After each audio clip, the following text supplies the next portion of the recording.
Every time a new Supreme Court justice gets elected and nominated, it always shifts the balance of power in the Supreme Court between Republicans and Democrats. A few weeks ago, Supreme Court Justice Ginsburg has sadly passed away, and she was honored and revered by a lot of Americans. Immediately after, right after, Donald Trump and the leading Republicans in Senate have decided that they want to select and nominate a new Supreme Court justice before the election cycle, or at least before the next congressional session takes over. I'm an American citizen, I'm a concerned citizen, and I've been following this issue closely because I'm concerned about how the Supreme Court justice will play out and how this nomination will play out and how it will affect the American people. Mitch McConnell, a leading Republican senator, actually the Speaker, the Majority Leader of the Senate, is leading the charge to select and nominate a new Supreme Court justice before the election. However, Joe Biden, the Democratic presidential candidate and thus the leading Democratic voice on the issue, is opposed to this idea and wants to wait until after the election to select and nominate a Supreme Court justice. Nevertheless, some constitutional scholars, including Peter J. Eckerman,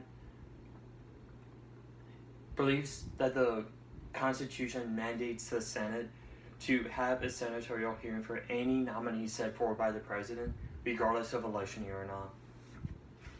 There's a general trend in history that seems to also apply to modern-day American politics, where the people in power tend to want to keep their power and expand their power. Mitch McConnell is just one example of this. He is the majority leader of the Senate, and he's a Republican, and he wants to select and nominate a new Supreme Court justice from the Republican Party to give the Supreme Court a Republican majority for decades to come. He argues that he has every right to do this, and he has every obligation to do it for the American people.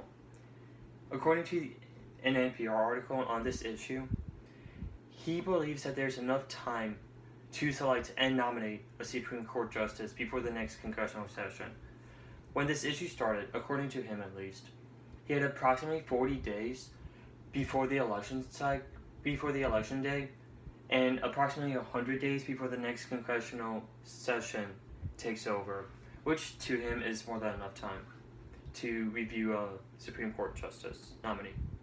He also argues that this election cycle was different from the last election cycle, because this election cycle, the President and Senate belong to the same party, whereas last election cycle in 2016, when Barack Obama nominated Garland for the position, the President and Senate belong to two different parties. It also seems that whenever Republicans says something, the Democrat says the complete opposite, and vice versa. It always seems to be an argument from two opposite sides on every issue. Joe Biden is a leading Democratic figure and a presidential candidate for the Democrats, and he argues and he begs and he wants the Senate to wait until after the election in order to select and nominate a new Supreme Court justice nominee. According to a BBC article, he believes that Trump and the Senate are abusing their power because they are selecting and nominating and reviewing a Supreme Court justice before the election. Biden wants to wait until after the election to give the American people more say and more influence over which Supreme Court justice is selected and nominated. More specifically, which party that Supreme Court justice belongs to. Biden's views are very similar to Chuck Schumer's views on the issue, a leading Democrat in the Senate who's a senator from New York. He argues and he accuses Republicans of being hypocritical on the issue because he views the Republican Party as doing the complete opposite of what they're doing in 2016. In 2016, Mitch McConnell refused to have a senatorial hearing for a Supreme Court justice nominee set forward by Barack Obama, whereas this time, Mitch McConnell is going ahead, even though there's less time before the election. Nevertheless, these are just political figures. These are just politicians, career politicians, people in power, who use rhetoric and manipulate facts and logic in order to support their positions. So it's always important to understand the perspective of experts on any given issue, especially when it comes to American politics. One such scholar, one such expert, is a man named Peter J. Eckerman from the University of Pennsylvania. He argues that based on what the Constitution says, the Senate has to give a senatorial hearing for any Supreme Court justice nominee set forward by the president. According to an article he published in the University of Pennsylvania Journal of Constitutional Law, he interprets Article 2, Section 2, where it lists the powers given to the executive branch, and he interprets that section as saying the president is obligated and mandated by the Constitution to select a Supreme Court justice nominee, and the Senate has to give a hearing for the Supreme Court justice.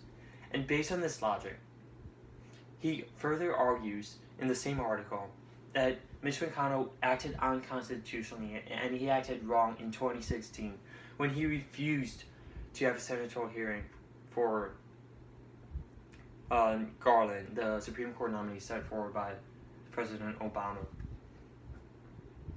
And based on the same logic, Mitch McConnell has every right to give a senatorial hearing for the new Supreme Court justice that was selected by President Trump during this election cycle. These are different stakeholders' opinions, different views. Whenever it comes to American politics, the facts always get muddy and confused, but it's always important to understand where each side is coming from and what each side is arguing. In conclusion, Supreme Court nominee Garland, Supreme Court Justice Ginsburg has passed away recently,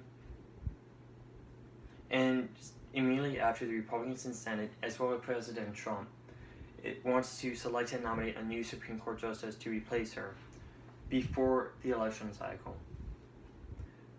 Mitch McConnell is the leading voice for the Republicans in favor of this, while Biden strongly opposes it, while Eckerman, a constitutional scholar, believes that the Senate has to have a senatorial hearing regardless of the year. One final thought, a quote from Ginsburg. "My most fervent wish is that I will not be replaced until a new president is installed." And as always, we must pay respects to those that have passed away.